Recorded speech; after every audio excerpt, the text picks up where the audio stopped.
Hello bachcho, let's start the question and the question is fill in the blanks. So here it is dash methods are commonly used to prevent unwanted pregnancies. So हमारे पास different methods हैं जिससे हम क्या कर सकते हैं control कर सकते हैं unwanted pregnancies को. So let us start with our key concept. The key concept of this question is unwanted pregnancies. Unwanted pregnancies को करना है कंट्रोल. तो हमारे पास कुछ मेथड्स हैं. सबसे पहला आता है हमारे पास कॉन्डम. ये आपका क्या है, ये आपके हैं कुछ बैरियर मेथड्स जैसे कि कॉन्डम हो गया, then we have diaphragm, then cervical caps and vaults. ये कौन से मेथड्स हैं आपके, ये आपके होते हैं barrier methods. Barrier methods.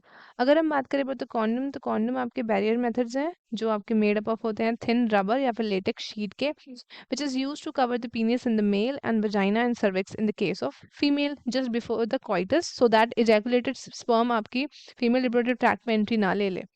So next time आप इस diaphragm, cervical caps and vaults, ये भी आपके बैरियर्स है जो बने हैं रबर के. These are inserted into the female reproductive tract to cover the cervix during the coitus. ये क्या करते हैं, ये प्रिवेंट करते हैं conception by blocking the entry of sperm through the cervix. ये आपके रीयूजेबल होते हैं और आपके spermicidal creams, jellies and foams इसके साथ यूज होती है इन बैरियर्स के साथ ताकि वो इंक्रीज कर सके इनकी कॉन्ट्रासेप्टिव एफिशिएंसी. ये आ गया हमारे बैरियर मेथड्स. अब आते हैं हमारे पास एक मेथड जिसको हम बोलते हैं इंट्रा यूटेराइन डिवाइसेस, IUDs. ये आते हैं हमारे पास, ये इंसर्ट कराए जाते हैं बाय द एक्सपर्ट डॉक्टर्स और nurses in the uterus through vagina.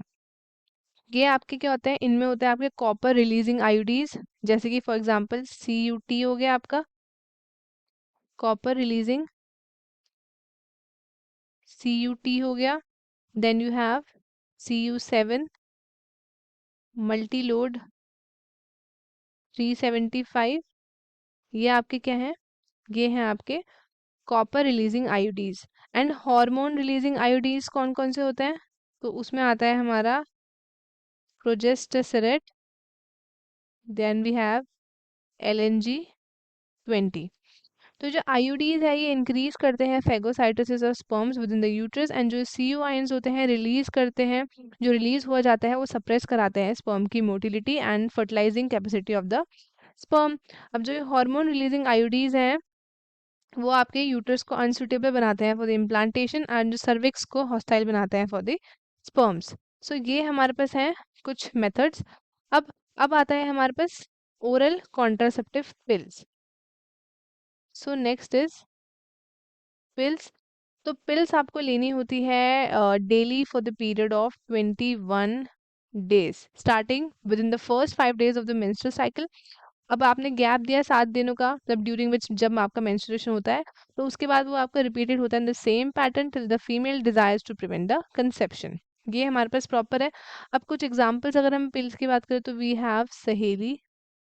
सहेली है, ये क्या है, ये न्यू ओरल कॉन्ट्रासेप्टिव है फॉर द फीमेल्स जिसमें आपका नॉन स्टेरॉइडल प्रिपरेशंस है. इसको वंस अ वीक लेना पड़ता है और इसके बहुत सारे कम side effects and high contraceptive values हैं. सो अब एक आती है हमारे पास that is known as contraceptive implantation. एक आता है कॉन्ट्रासेप्टिव इम्प्लांट. इसमें ना एक स्मॉल फ्लेक्सिबल रॉड होती है जो प्लेस करती है under the skin in the women's upper arm. ये रिलीज करता है एक form of hormone that is known as progesterone. अभी जो हार्मोन है ये स्टॉप करता है ओवरी रिलीजिंग एग को एंड देन थिकन करता है आपके सर्वाइकल म्यूकस और फिर वो डिफिकल्ट बनाता है for the sperm to enter the womb. तो अब नेक्स्ट आता है हमारे पास दैट इज कॉन्ट्रासेप्टिव इंजेक्शन.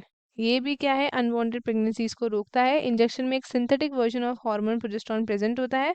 ये दिया जाता है वुमेन्स के बटक्स में या फिर अपर आर्म में एक over the period of 12 weeks, next 12 weeks के लिए आपका हार्मोन जो है ये स्लोली रिलीज होता है इनटू योर ब्लड स्ट्रीम।